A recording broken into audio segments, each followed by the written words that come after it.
Assalamualaikum warahmatullahi wabarakatuh. Di sini saya akan menjelaskan materi strategi multiple Windows dari mata kuliah Interaksi Manusia dan Komputer. Perkenalkan, nama saya Rianda Saputra, NPM 19630915. Saya dari kelas SIMAO reguler pagi Banjarmasin. Pertama, persoalan yang dihadapi banyak pemakai komputer, yaitu pertama, perlu melihat lebih dari satu sumber dengan cepat dengan cara yang tidak banyak mengganggu tugas. Kedua, pada tampilan besar, timbul masalah pergerakan mata dan kepala serta visibility. Tiga, pada tampilan kecil, Windows terlalu kecil untuk dapat efektif. Keempat, perlu memberikan informasi yang cukup dan keluasan untuk menyelesaikan tugas, sementara mengurangi aksi Windows housekeeping, clutter, atau yang bisa disebut dengan ketidakteraturan yang mengalihkan perhatian, pergerakan mata, dan kepala. Terakhir, Windows housekeeping yaitu aktivitas yang mengurusi Windows yang berhubungan dengan dunia komputer dan tidak langsung berhubungan dengan tugas pemakai. Perancangan Windows tunggal. Komponen-komponen Windows sebagai berikut. Yang pertama, judul, yang terbagi menjadi 3, yaitu untuk identifikasi Windows, yaitu beberapa Windows tidak mempunyai judul. Tempat judul dapat berubah warna untuk menunjukkan Windows yang sedang aktif. Contohnya yaitu di sini kontrol panel sebagai judul dan garis-garis luar ini adalah sebagai bingkai. Lanjut. Bingkai yang bisa disebut dengan border atau frame, yaitu fungsinya untuk menandai batas Windows. C. Scroll bars, yaitu untuk menggulung atau untuk memindahkan tampilan ke Windows. Aksi Windows meliputi sebagai berikut. Pertama, aksi membuka yang bisa disebut dengan open action. Windows dibuka dari icon atau menu dengan suatu perintah yang diketik, pilihan menu, perintah suara, klik, atau klik ganda umpan balik yang sangat bermanfaat. B. Aksi membuka, menempatkan dan menentukan ukuran, yaitu Windows tampil di tempat yang dirancang dengan ukuran yang sama sehingga dapat diramalkan tetapi sering harus dipindahkan dan diubah ukurannya. Windows ditampilkan pada tempat dan ukuran terakhir. Windows dapat ditampilkan menggunakan pendekatan perhitungan yang menentukan tempat dan ukuran berdasarkan Windows yang sudah ada tampilan. Windows ditampilkan dekat fokus. Terakhir, Windows pesan ditampilkan secara otomatis. C. Aksi menutup atau close action. Windows mempunyai ikon kecil untuk menutup dirinya. Windows dapat juga ditutup dengan tombol close, cancel, ataupun OK. D. Aksi mengubah ukuran atau resize action. MS Windows, OS atau OS2 dan lain-lain memungkinkan resize dari seluruh pojok dan keempat sisi. Beberapa sistem memungkinkan Windows diminimisasi atau maksimasi. Aksi memindahkan atau move action.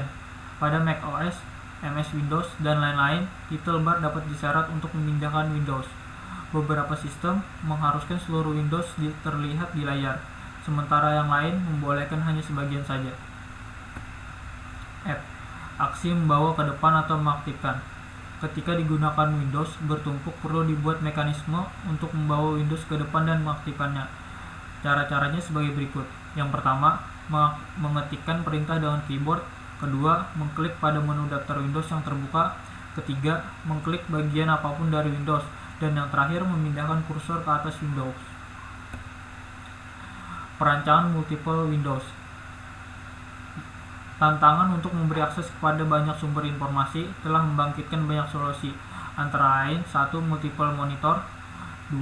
Rapid display flapping, 3. split display, 4. Fixed numbers, size, and flash and space filling tiling, 5. Variable size, flash, and number and space filling tiling, 6. Non-space filling tiling, 7. Files of tiles, 8. Windows zooming, 9. Arbitrary overlaps, dan yang terakhir cascades.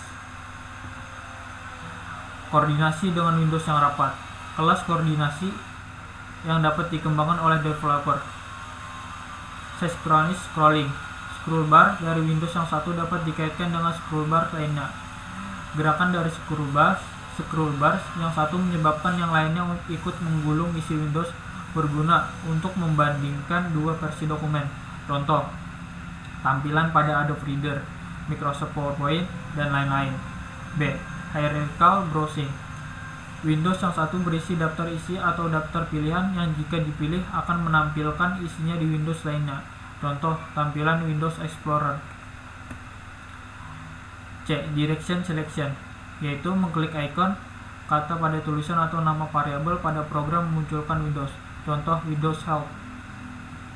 D. Two-dimensional browsing, yaitu menunjukkan pandangan high level dari peta, grafik, foto, atau gambar lainnya di sudut yang satu dan rincian di Windows yang lebih besar.